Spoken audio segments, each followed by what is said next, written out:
Parashat Vayetze, Day 2.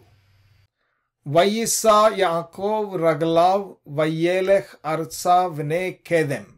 Vayar Vehinne Ve'er Basade Vehinne Sham Shalosha Edre Tzon.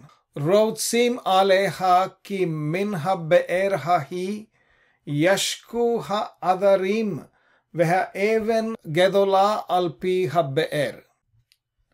ונאספו שמה כל העדרים וגללו את האבן מעל פי הבאר והשקו את הצאן והשיבו את האבן על פי הבאר למקומה.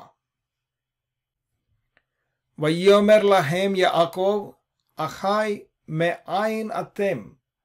ויאמרו, מהרן אנחנו.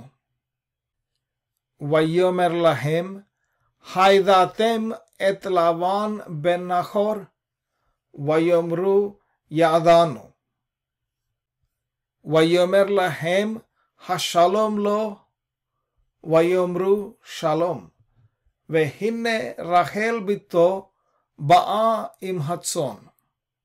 ויאמר, הן עוד היום גדול לא את האסף המקנה. חשקו הצאן ולכו ראו.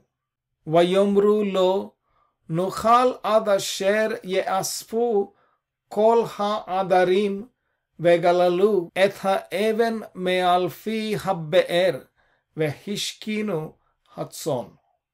עודנו מדבר עמם, ורחל באה עם הצאן אשר לאביה, כי רואה היא.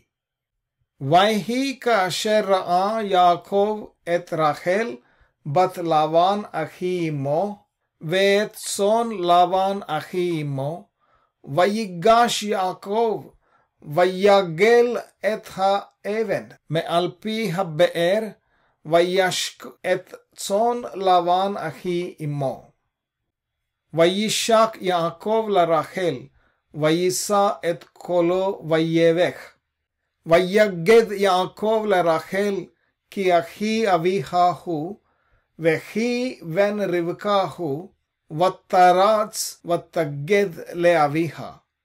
ויהי כשמוע לבן את שמה יעקב בן אחותו, וירץ לקראתו, ויחבק לו, וינשק לו, ויביאהו אל ביתו, ויספר ללבן את כל הדברים האלה.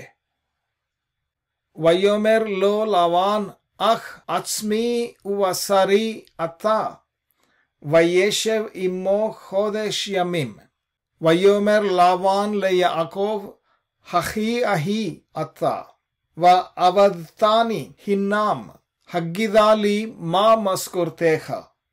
וללבן שתי בנות, שם הגדולה לאה, ושם הקטנה רחל. ועיני לאה רכות, ורחל הייתה יפת תואר ויפת מראה.